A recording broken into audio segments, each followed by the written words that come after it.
સુરતના વેસુ વિસ્તારમાં ફરી એકવાર અસામાજિક તત્વોનો આતંક સામે આવ્યો છે. વેસુના આંબેડકર નગર 1 એસએમસી આવાસમાં મધ્યરાત્રિએ થયેલા હિંસક હુમલાએ સમગ્ર વિસ્તારમાં ચકચાર મચાવી દીધી છે. નિર્દોષ યુવકો પર થયેલા આ હુમલા બાદ સ્થાનિકોમાં ભારે રોષ જોવા મળી રહ્યો છે. ઘટનાની વિગત મુજબ વેસુ આવાસમાં કેટલાક યુવકો ક્રિકેટ રમી રહ્યા હતા.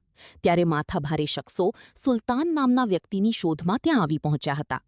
સુલતાન ન મળતા ઉશ્કેરાયેલા હુમલાખોરોએ ત્યાં હાજર નિર્દોષ યુવકો પર તૂટી પડ્યા હતા.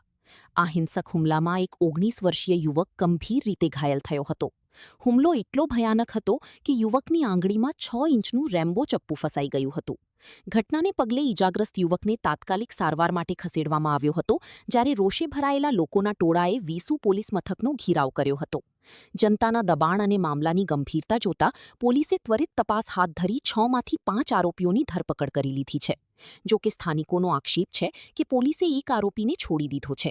હાલ વેસુ પોલીસ આ સમગ્ર મામલે ઊંડી તપાસ ચલાવી રહી છે.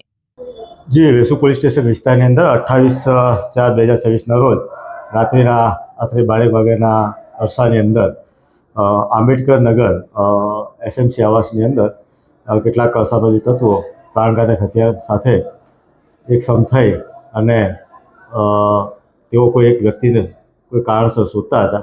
એ બાબતે આવાસના લોકો સાથે વાદવિવાદ થતા અને બોલાચાલી થતાં આ જે આરોપીઓ છે એ અચાનક ઉશ્કેરાઈ જઈ પોતાની પાસે રહેલ ચપ્પુ અને કુહાડી વડે એ લોકો સાથે હુમલો કરવામાં આવ્યો હતો. અને આ દરમિયાન જે ભોગ બનનાર જે ઇસમ છે એને ગંભીર ઇજાઓ થઈ હતી અને અન્ય જે વ્યક્તિઓ હતા એ લોકોને તીક્ષ્ણ હથિયારથી સામાન્ય ઇજાઓ થઈ હતી. આ બાબતે અમે ખૂનની કોશિશ રાયોટિંગનો ગુનો દાખલ કરી અને આરોપીઓને ધરપકડ કરવામાં આવેલી છે અને મુદ્દામાલ પર કબજે કરવામાં આવેલો છે. હાલમાં એ લોકોને અટકાયત કરી અને નામદાર કોર્ટમાં પેશ કરી રિમાન્ડની માંગણી